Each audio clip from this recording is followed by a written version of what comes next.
తీసుకున్నాం దేవా తండ్రి. మా బ్రతుకు మూలమైన వాక్యంలోనికి మేము ప్రవేశిస్తుండగా తండ్రి, మా ఆత్మలకు అవసరమైన మాటలు తండ్రి మీ ఆత్మ సహాయం ద్వారా అనుగ్రహించండి. చెబుతున్న నాకును వింటున్న వారికి తండ్రి అర్థమయ్యే రీతిగా బోధించగలిగే సామర్థ్యాన్ని మీ ఆత్మ సహాయం నుండి అనుగ్రహించి మీ నామానికి మహిమకరంగా మా అందరి ఆత్మీయ జీవితాలకు ఆశీర్వాదకరంగా ఈ ఆరాధన అందరూ కృప చూపించి సహాయం దయచేయండి. యేసుక్రీస్తు నామంలో ఈ ప్రార్థన అడుగుతున్నాము తండ్రి.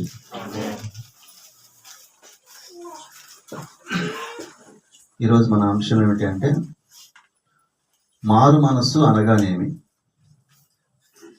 ఏంటండి మారు మనస్సు అనగానేమి? మాకెందుకంటే ఆల్రెడీ మేము మారు మనస్సు పొంది పాప క్షమాపణ నిమిత్తం యేసుక్రీస్తు నామంలో బాప్తిసం పొందిన మాకెందుకు మారు మనసు గురించి అనే ఆలోచన వస్తుంది చాలా మందికి. విచిత్రం ఏంటి అంటే మారు మనసు అంటే ఏంటో తెలియకుండానే మనం అందరూ బాప్తిసం పొందేశాం. మారు మనసు పొంది అంటే మారు మనస్సు పొందాం, కానీ మారు మనసు అంటే ఏంటో కూడా నాకు కూడా తెలియదు. నేను ఒక 1 year క్రితం ప్రగతి నగర్లో మాట్లాడాను, ఒకసారి తురకపాలెంలో కూడా మాట్లాడినట్టున్నాను ఆల్రెడీ. అంటే మారు మనసుకి అర్థం ఏంటి, అసలు సరైన అర్థం ఏంటి అనేది ఈరోజు మనం తెలుసుకుందాం. మనం లోకంలో ఉన్నాం. ఒకప్పుడు క్రీస్తుని అంగీకరించక ముందు, బాప్తిసం పొందక ముందు ఎక్కడ ఉన్నాం? లోకంలో ఉన్నాం. లోకంలో ఉన్నప్పుడు మన మనసు ఏంటి?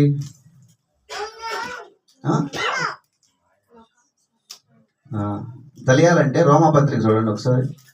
రోమాపత్రిక 8వ అధ్యాయం చూడండి.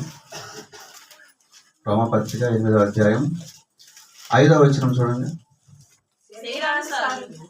శరీరానుసారులు శరీర విషయముల మీద మనసు ఉంచుదురు. మనం గతంలో ఎవరు?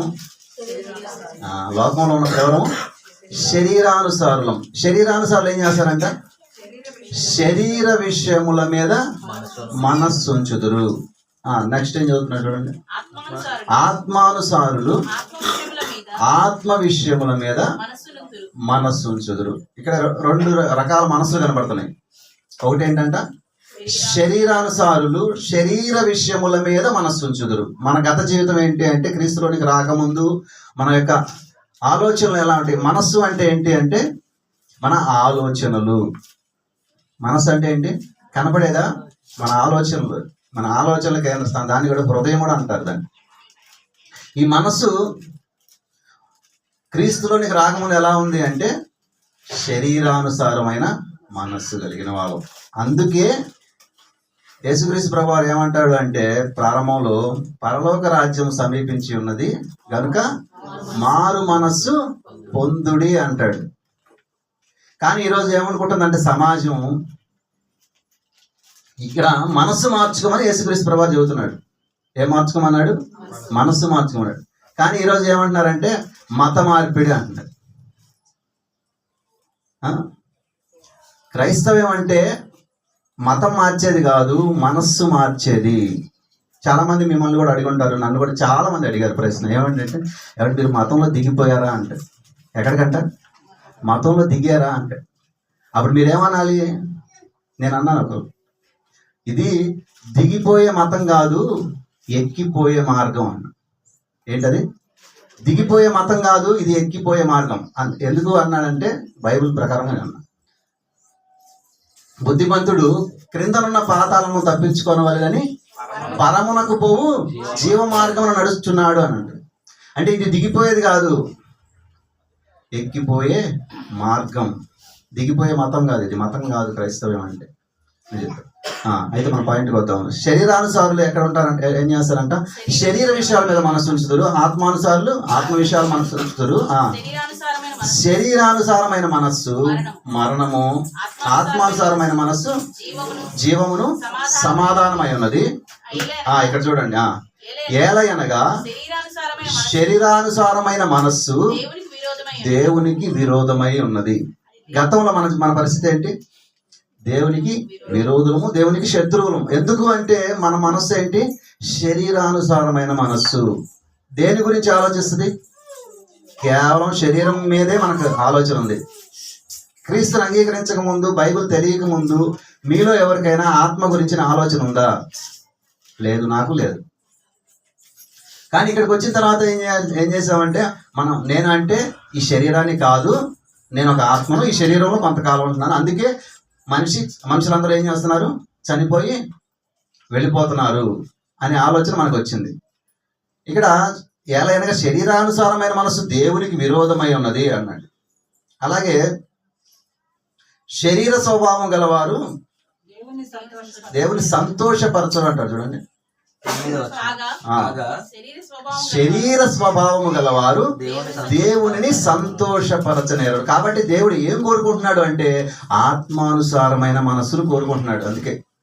అందుకే మీరు పాత దాన్ని తీసేసి మారు మనస్సు అని ఎందుకు అన్నాడు అంటే క్రొత్త మనసు పొందాలి. మార్కు అను మారు పేరు అంటారు. అంటే ఏంటి? మార్కు అను మారు పేరు గల యోహాను అంటే ఏంటి? మార్కు యోహాను ఒకటి కాదుగా కదా, పేరు కదా. అలాగే మారు మనస్సు అంటే కూడా నువ్వు పాత మనసుతో ఇక్కడికి వస్తే పనికిరాదు, కొత్త మనసు పొందాలి. అది ఆత్మానుసారమైన మనస్సు. శరీరానుసారులు కేవలం దేని మీద మనసు ఉంచుతారు? మరి ఆత్మానుసారులు కేవలం కాదు. ఆత్మానుసారులు శరీరం మీద కూడా మనసు ఉంచాలి, ఆత్మ మీద కూడా మనసు ఉంచాలి. కానీ శరీరం మీద తక్కువ ఉంచాలి, ఆత్మ మీద ఎక్కువ ఉంచాలి. అది అంటే శరీరం విషయంలో ఎంత లిమిట్ ఉంటుంది అన్నమాట. కానీ ఆత్మ విషయంలో లిమిట్ లేదు. కానీ శరీరానుసారులు ఏం చేస్తారంటే కేవలం శరీరం మీద. అందుకే ఒక వ్యక్తి కనపడుతూ ఉంటాడు, ధనవంతుడు. అనేక సంవత్సరములకు సమృద్ధికరమైన పంట సమకూర్చాను నీకు, నా ప్రాణమా తిను తాగు సుఖించు. అందుకే అతను ఏమన్నాడు? దేవుడు వెర్రివాడా అని ఎందుకన్నాడు? అతడు శరీరానుసారమైన మనసు కలిగిన వాడు కనుక. కానీ ఆత్మానుసారమైన మనసు గల ఆయన కూడా ఉన్నాడు ఒక ఆయన. నా ప్రాణమా యెహోవాను సన్నుతించుము, ఆయన చేసిన ఉపకారములలో దేనిని మరువకము అంటాడు. అంటే ఆత్మానుసారమైన మనసు కలిగిన ఆయనేమో దావీదు గారు, శరీరానుసారమైన మనసు కలిగిన ఆయనేమో 12వ అధ్యాయంలో కనపడుతున్న ధనవంతుడు కానీ, లేదా 16వ అధ్యాయంలో కనపడుతున్న ధనవంతుడు అయినా సరే, వీళ్ళు శరీరానుసారమైన మనస్సు కలిగిన వారు. ఇప్పుడు శరీరానుసారమైన మనస్సు దేవునికి విరోధము, అలాగే శరీర స్వభావము దేవుణ్ణి సంతోషపెట్టలేదు. కాబట్టి మనం ఏం చేయాలి అంటే మన శరీర స్వభావాన్ని విడిచిపెట్టి, శరీరానుసారమైన మనసును విడిచిపెట్టి ఆత్మానుసారమైన మనసులోనికి వచ్చాం. అలాగే గలతీ పత్రికలో చూడండి ఒకసారి, 5వ అధ్యాయము 16వ వచనం నుండి. ఇదే రెండు మనసుల గురించి మాట్లాడుతూ ఉంటాడు.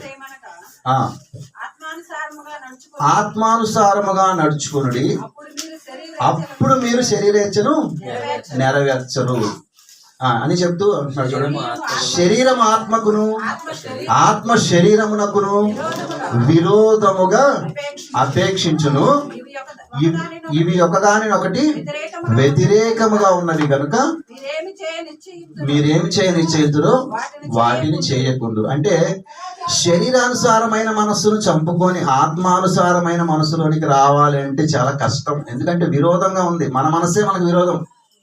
మన మనసు ఏం చేస్తుంది అంటే శరీరం గురించి ఆలోచిస్తుంది, శరీర విషయాల మీద మనసు ఉంచుతుంది. మనం ఒకవేళ ఆత్మానుసారంగా ఉన్నా కూడా, అందుకే మత్తయి సువార్త 6వ అధ్యాయంలో కూడా ఏమి తిందామా, ఏమి త్రాగుదామా, ఏమి ధరించుకుందామా అని చింతించకుండా అంటది. అంటే ఏంటంటే ఈ శరీరం దేని గురించి కోరుకుంటుంది అంటే సుఖాన్ని కోరుకుంటుంది, కష్టపడడానికి ఇష్టపడదు. దేవుని చిత్తం నెరవేర్చాలి అంటే భక్తులు ఏం చేశారంటే తమ శరీరాన్ని సజీవ యాగంగా సమర్పించారు. అయితే అంత బాగానే ఉంది కదండి. ఇప్పుడు ఆత్మానుసారమైన మనసులోకి వచ్చిన తర్వాత ఇప్పుడు ఎందుకు మాకు ఈ సందేశం అని మీరు అనుకుంటే ఇక్కడ ఒక చిక్కు వచ్చి ఉంటుంది. ఎందుకంటే సాతాను చాలా తెలివైనవాడు. ఆత్మానుసారమైన మనసు కలిగిన వాళ్ళని ఏం చేస్తాడో సరే మనం చూద్దాం. చూసే ముందు ఈ రెండు మనసుల గురించి ఒక 2 రిఫరెన్స్లు చూసి మనం వెళ్దాం. ఎఫెసీ పత్రిక 2వ అధ్యాయము, ఇంకా మీకు క్లియర్గా అర్థం అవ్వాలంటే 2వ అధ్యాయము 3వ వచనం చూడండి. వారితో కలిసి ఒక్క నిమిషం, మొదటి నుంచి చూడండి. మీ అపరాధముల చేతను పాపముల చేతను మీరు చచ్చిన వారై ఉండగా ఆయన మిమ్మును క్రీస్తు కూడా బ్రతికించెను. మీరు వాటిని చేయుచు వాయుమండల సంబంధమైన అధిపతిని అనగా అవిధేయులైన వారిని ఇప్పుడు ప్రేరేపించు శక్తికి అధిపతిని అనుసరించి ఈ ప్రపంచ ధర్మము చొప్పున మునుపు నడుచుకుంటిరి అని చెప్పి అంటున్నాడు. వారితో కలిసి మనమందరము శరీరము యొక్కయు మనస్సు యొక్కయు కోరికలు నెరవేర్చుకొనొచ్చు. ఇక్కడ ఎఫెసీయుల యొక్క గత జీవితాన్ని గురించి మాట్లాడుతున్నాడు. మనమందరం అని పౌలు గారు కూడా కలిపి మాట్లాడుకుంటున్నాడు. ఏమని అంటే వారితో కలిసి మనమందరం శరీరం యొక్క మనస్సు యొక్క కోరికలు, అంటే శరీరానుసారమైన మనస్సు యొక్క కోరికలు మనం గతంలో నెరవేర్చుకున్నాము అని ఇక్కడ క్లియర్గా చెప్తున్నాడు.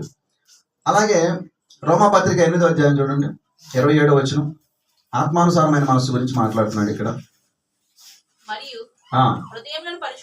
హృదయములను పరిశోధించు వాడు ఆత్మ యొక్క మనస్సు ఏదో ఎరుగును. అంటే దేవుడికి తెలిసిపోయింది అనమాట, ఇతడు శరీరానుసారమైన మనస్సు కలిగినవాడు. ఎందుకు అంటే దేవుడు హృదయ రహస్యములు ఎరిగినవాడు, మన ఆలోచనలన్నీ ఎరిగినవాడు. కనుక మనుషుల దగ్గర మనము ఆత్మానుసారులుగా నటించవచ్చు. ఏది శరీరానుసారమైన మనస్సు కలిగి ఆత్మానుసారులుగా నడుచుకుంటున్నట్టుగా నటించవచ్చు, కానీ దేవుని దగ్గర నటించలేము. ఎందుకంటే శరీరానుసారమైన మనస్సు దేవునికి విరోధము, అది దేవుణ్ణి సంతోష పెట్టలేదు. అందుకే ఇది ఒకటి మనసులో పెట్టుకోండి. ఇప్పుడు ఈ రెండింటి మధ్య మనము ఒక పోరాటం జరుగుతూ ఉంటుంది మన మధ్యలో, మన హృదయంలోనే తెలియని పోరాటం ప్రతిదినం జరుగుతుంది. ఈ పోరాటాన్ని అధిగమించాలి అంటే మనకు ఒకటే మార్గం, అది యేసుక్రీస్తు ప్రభువారు. ఎందుకు అంటే ఒక మాట చూద్దాం. మత్తయి సువార్త 14వ అధ్యాయము 31వ వచనం చూడండి. యేసు చెయ్యి చాపి అతన్ని పట్టుకొని అల్ప విశ్వాసి ఎందుకు సందేహపడితివని అతనితో చెప్పసాగింది. ఇక్కడ సందర్భం ఏంటంటే యేసుక్రీస్తు ప్రభువారు నేల మీద నడుచుకుంటూ వస్తున్నప్పుడు పేతురు గారు అంటారు, ప్రభువా నీవే అయితే నేను కూడా నేల మీద నడుస్తానికి నాకు కూడా ఆజ్ఞాపించంటే సరే రా అంటాడు. రమ్మన్నప్పుడు ఇక్కడ చూడండి 29వ వచనం చూడండి. ఆయన రమ్మనగానే పేతురు ధోని దిగి యేసు నొద్దకు వెళ్ళుటకు నీళ్ల మీద నడిచాడా లేదా? అడుగులు పడ్డాయి కానీ మునగలేదు. కానీ ఏమైందంట, గాలిని చూచి భయపడి మునిగిపోసాగి ప్రభువా నన్ను రక్షించుమని కేకలు వేసెను. వెంటనే యేసు చెయ్యి చాపి అతన్ని పట్టుకొని అల్ప విశ్వాసి ఎందుకు సందేహపడితివని అతనితో చెప్పాను. ఇక్కడ ఏమంటున్నాడు అంటే పేతురు గారిని అల్ప విశ్వాసి అంటాడు. అల్ప విశ్వాసులకు ఏముంటుందంట? సందేహం. ఎందుకు సందేహపడితివి అంటే యేసుక్రీస్తు ప్రభువారిని చూశాడు, నడవటం చూశాడు, నడిచాడు, కానీ ఒక సందేహం వచ్చిందనమాట. నిజంగా నేను నడుస్తున్నానా? ఈరోజు మన ఆత్మీయ స్థితి కూడా సందేహపడితే ఏమైపోతాం? మునిగిపోతాం. మన ఆత్మీయ స్థితి కూడా ఎలా ఉంది అంటే క్రైస్తవం అంటే నీళ్ళ మీద నడుస్తాం అన్నమాట. విశ్వాసంతో నడుస్తున్నాం మనం. పరమునకు పోవు జీవ మార్గంలో నడుచుకుంటున్నాడు అన్నాడు కదా, అంటే అప్పెక్కుతున్నాం. వెనక్కి చూసామా ఏమవుతాం? మునిగిపోతాం లేదా పడిపోతాం అనమాట. అంటే ఒక హైట్ ఎక్కుతున్నాం, ఒక కొండ ఎక్కినట్టు అనమాట. విశ్వాస జీవితంలో మెట్టెక్కడం అంటే కొండ ఎక్కుతున్నాం ప్రతిదినం. కొండ మీద నుంచి పడిపోవటం ఈజీయా, ఎక్కడం ఈజీయా? పడిపోవటం ఈజీ. పడిపోవడం చాలా ఈజీ, కానీ ఎక్కడం చాలా కష్టం. ఇక్కడ యేసుక్రీస్తు ప్రభువారు ఏం చెబుతున్నాడు అంటే అల్ప విశ్వాసం ఏం చేస్తుందంటే సందేహపరుస్తుంది. అందుకే విశ్వాసమునకు కర్తయు దాన్ని కొనసాగించు యేసు వైపు చూడాలి. ఇక్కడ యేసు వైపు చూడకుండా ఏం చూశాడు? గాలిని చూశాడంట. గాలిని చూసి భయపడి మునిగిపోసాగాడు. ఇక్కడ మనకు ఒక విషయం తెలుస్తుంది ఏంటంటే అల్ప విశ్వాసం అనేది సందేహానికి గురి చేస్తుంది. ఈరోజు మనకు కూడా చాలా సందేహాలు ఉంటాయి. మీలో నీతిమంతులు ఎవరో చేయొద్దమన్నాను అనుకోండి, ఎత్తుతారా? ఎత్తండి. సార్ చూద్దాం. లేదా అదే సందేహం మళ్ళీ. నేనైతే నీతిమంతుడిని నేనా? ఎందుకు అంటే నా క్రియలను బట్టి నేను నీతిమంతుడిని కాదు, కానీ నన్ను రక్షించినటువంటి ప్రభువు ఆయన నీతిమంతుడు. ఆయన రక్తంలో కడగబడిన నేను నీతిమంతుడిని. మరి నీలో పాపం లేదా అని అనొచ్చు. అందుకే నేను సంఘానికి వస్తున్నారు. సంఘంలోకి ఎందుకు వస్తున్నావు అంటే వాక్యం అనే ఉదక స్నానం చేత నన్ను నేను పవిత్రపరుచుకుంటూ నాలో ఉన్న మళ్ళీ అలాగైతే అంటే రోజు మనం తప్పు చేస్తూ పాపాలు చేస్తూ ఇక్కడికి వచ్చి కడుక్కోవచ్చా అనే ఆలోచన వస్తుంది. మీకు ఒకసారి ఒక విషయం చెప్పారు. తల్లి బిడ్డకి శుభ్రంగా బట్టలు ఉతికి పంపిస్తూ ఉంటుంది. పిల్లలు ఏం చేస్తూ ఉంటారు? మురికి చేసుకుంటూ ఉంటారు. అదే కొద్దిగా పెద్ద అయిన తర్వాత ఏమైంది? మురికి అయిద్దా? కింద పడి డొల్లాడతారా? బురదలో పడతారా? పడరు. అంటే వయసు వచ్చిన కొద్దీ ఏమవుతుందంటే వివేకం వస్తుంది. అలాగే మనం కూడా ఇక్కడ ఎదుగుతున్న కొద్దీ ఏం చేయాలి? ఇహలోక మాలిన్యం అంటకుండా కాపాడడం. అందుకే మనం సంఘంలోనికి వస్తుంది. అయితే ఇక్కడ సందేహం పడకూడదు. మనం నీతిమంతులు అంటే నేను చేతులు ఎత్తండి. ఎందుకు అంటే నా క్రియలను బట్టి నేను నీతిమంతుడిని కాదు, నన్ను రక్షించిన ప్రభువు నీతిమంతుడు. అదే బైబిల్ చెబుతుంది. మన క్రియలు మనకు ఎలా ఉన్నాయి అంటే మురికి గుడ్డల్లాగా ఉన్నాయి అంట. కానీ ఆయన రక్తం వల్ల మనం పవిత్రపరచబడ్డాం కనుక మనం ధైర్యంగా ఏం చేయొచ్చు. కాబట్టి సందేహం ఏం చేసింది? ఇప్పుడు మనల్ని చేయెత్తకుండా చేసింది అనమాట. అంటే మనలో ఏదో సందేహం ఉంది. అలాగే పేతురు గారిలో కూడా సందేహం వల్ల ఏమైంది? మునిగిపోయింది. సందేహం వల్ల ఏమి కలిగింది అంటే అల్ప విశ్వాసం కలిగింది. మరి అల్ప విశ్వాసం కలగటం వల్ల వచ్చే నష్టం ఏంటి అని మీరు ఆలోచిస్తే సందేహం పడేవాడు అల్ప విశ్వాసి. ఇప్పుడు యాకోబు పత్రిక చూద్దాం. 1వ అధ్యాయము.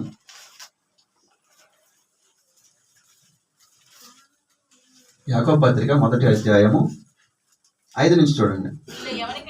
మీలో ఎవరికైనాను జ్ఞానము కొదువుగా ఉన్న ఎడల అతడు దేవుణ్ణి అడగవలెను. ఎందుకంట జ్ఞానము కలిగిన వాడు ఎవరు? విశ్వాసి. అలాగే ఆత్మానుసారమైన మనసు కలిగిన వాడు అవుతాడు. అయితే అడగవలెను, అప్పుడు అది అతనికి అనుగ్రహింపబడును. ఆయన ఎవరిని గద్దింపక అందరికి ధారాళముగా దయచేవాడు. అయితే అతడు ఏమాత్రము సందేహింపక విశ్వాసముతో అడగవలెను.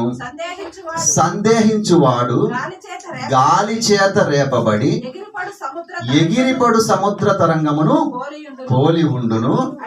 అట్టి మనుష్యుడు ద్విమనస్కుడై తన సమస్త మార్గముల యందు అస్థిరుడు గనుక ప్రభు వలన తనకేమైనను దొరుకునని తలంచుకొనరాదు. ఇక్కడ ఏం చెప్తున్నాడు అంటే మీలో ఎవరికైనా జ్ఞానం కొద్దిగా ఉంటే దేవుడిని అడగండి, దేవుడు ఇస్తాడు.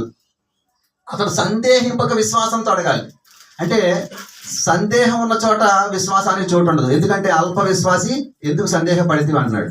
ఇప్పుడు విశ్వాసం ఉన్న చోట దేనికి చోటు ఉండదు? సందేహాలకు చోటు ఉండకూడదు.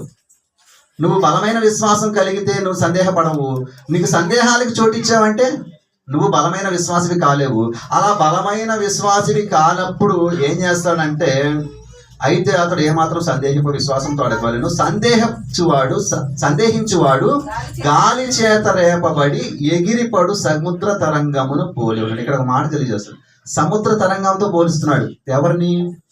అల్ప విశ్వాసిని, అనగా సందేహపడువాడిని. ఎందుకు సందేహపడువాడిని సముద్ర తరంగాలతో పోలుస్తున్నాడు అంటే సముద్ర తరంగాలు మనకందరూ తెలుసు ఎలా ఉంటది. పుస్సని పొంగింది, తర్వాత తుస్సని అణిగిపోయింది. అంటే మనం కూడా కొంచెంసేపు అట్టివాడు ఎవరంట? అట్టివాడు ద్విమనస్కుడై. ద్విమనస్కుడు అంటే ఏంటి? ద్వి అంటే ద్విచక్ర వాహనం అంటే ఏంటి? 2 చక్రాల బండి అనమాట.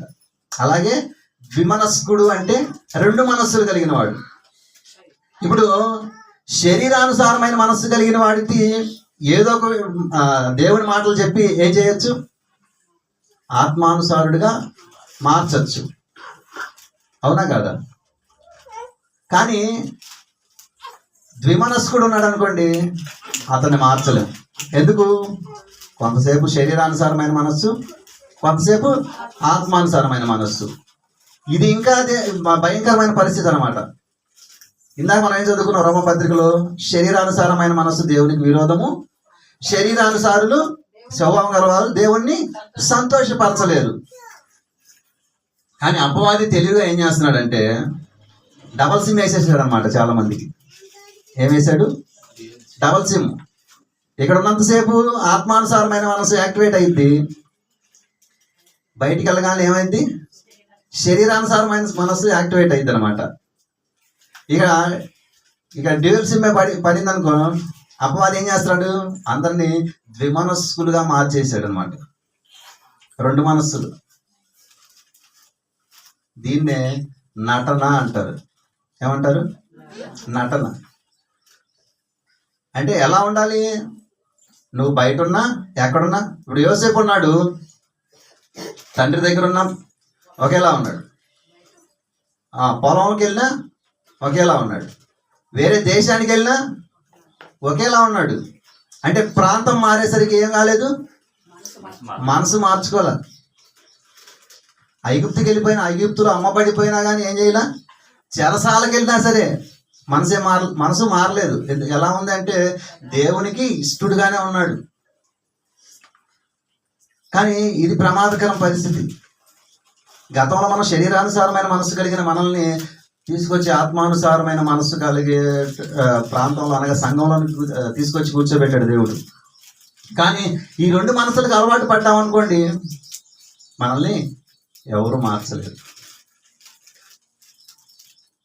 కాబట్టి దేవుడు ఏం కోరుకుంటున్నాడు అంటే ఏక మనస్సు కోరుకుంటున్నాడు. చూడండి, కొరింథీయులకు రాసిన మొదటి పత్రిక 1వ అధ్యాయము 10వ వచనం చూడండి. సహోదరులారా, మీరందరూ ఏకభావముతో మాట్లాడవలెనని మీలో కక్షలు లేక ఏక మనస్సుతోను ఏక తాత్పర్యముతోను మీరు సన్నద్ధులై ఉండవలెనని మన ప్రభువైన యేసుక్రీస్తు పేరిట మిమ్మును వేడుకొనుచున్నాను. ఇక్కడ దేవుడు రాయిస్తున్న మాట ఏంటంటే ఏక మనస్సు కలిగి ఉండాలి. ఏ మనసు అది? శరీరానుసారమైన మనస్సా? ఆత్మానుసారమైన మనస్సు, అది ఏక మనస్సు కలిగి ఉండాలి. ఎందుకని ఇక్కడ మాట్లాడుతున్నాడంటే, మీరు శరీరానుసారమైన మనస్సు నుంచి ఆత్మానుసారమైన మనసులోకి వచ్చారు, దీనిలో మనం స్థిరంగా ఉండాలి అని చెప్పడానికి. స్థిరంగా ఉండనీయుడు అపవాది. ఏం చేస్తాడంటే మనలో సందేహాలు రేపుతూ ఉంటాడు. సందేహం వల్ల ఏమొచ్చింది? విశ్వాసంలో అల్ప విశ్వాసం అయిపోతాం. అల్ప విశ్వాసం ఏమవుతాడు? సముద్ర తరంగంలాగా అటు రెండు తలంపుల మధ్య అంటే రెండు పడవల మీద కాలేసిన వాడు ప్రయాణం జరిగిద్దా?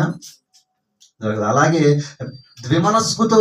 ద్విమనస్కులైన వాళ్ళు ఎవరు కూడా నిత్య జీవాన్ని స్వతంత్రించుకోలేరు. కనుకనే ఇక్కడ ఏం చెప్తున్నాడు అంటే పౌలు గారు, మీరు ఏక మనస్సుతో.